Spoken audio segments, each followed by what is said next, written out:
Assalomu alaykum, hurmatli akalar, ukalar, qadrdonlar, tinchmisizlar? Короче, bitta yangilik bor. Bilasizlar, men Toshkentda hozir Yandexda taksi qilib yuribman. Короче, bitta klient chiqib qoldi.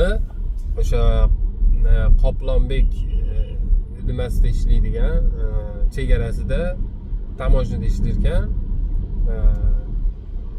Короче, video o'sha chet eldan inomarka mashinani minib O'zbekistonga olib kirish haqida bo'ladi. Rastamoshka emas. Rastamoshka uchun endi boshqa masala. Mashina olib kirish, bilsanglar 3 yilmi 4 yil oldin mashina olib kira olmadim, zo'rg'a olib kirdim deb nima qo'yganman, video qo'yganman. Yaqinda mana 1-2 oy, 1 oy ham bo'lmadi, tamojniyda ishlaydigan odam chiqdi mashinaga. Короче, shunaqa problema bo'ldi deb endi yo'lda gaplashib ketdik. U odam aytdiki, mashinani minib olib kirish mumkin.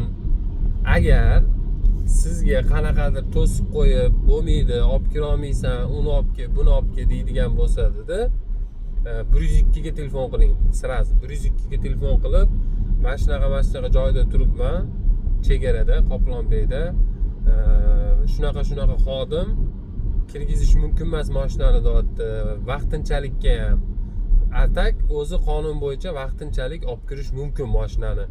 Fuqaroligingiz farqi yo'q. O'zbekiston fuqarosimisiz, boshqa fuqaromisiz, inomarkada kirib, ishingizni bitirib, siz shu mashinada keldingiz-ku, dovernost siz bo'lishi kerak yoki generalniy dovernost yoki mashina sizning nomingizda bo'lishi kerak.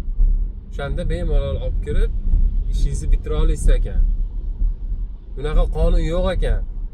Mashinani olib kirish mumkin emas degan. Xullas kalom. Shunaqa gaplar. Hammani tabriklayman. Yangiliklarni ulashib qo'yinglar. Inomarkada kelmoqchi bo'lganlarga, lekin garantiyasi yo'q. По-любому bizani endi davlat ishchilarini o'zingizlar bilasizlar. Garantiya yo'q.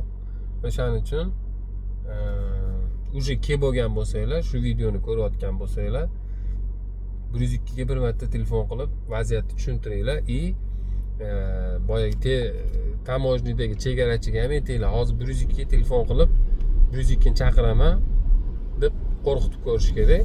Agar nima qilsa, o'tkazmayman desa, o'tkazib yuborishi 50 ga 50. Shunaqa narsa eshitdim men o'sha joyda ishlaydigan odamdan. Hammaga sog' salomatlik, tinch bo'lasizlar. Keyingi videolarda ko'rishguncha xayr.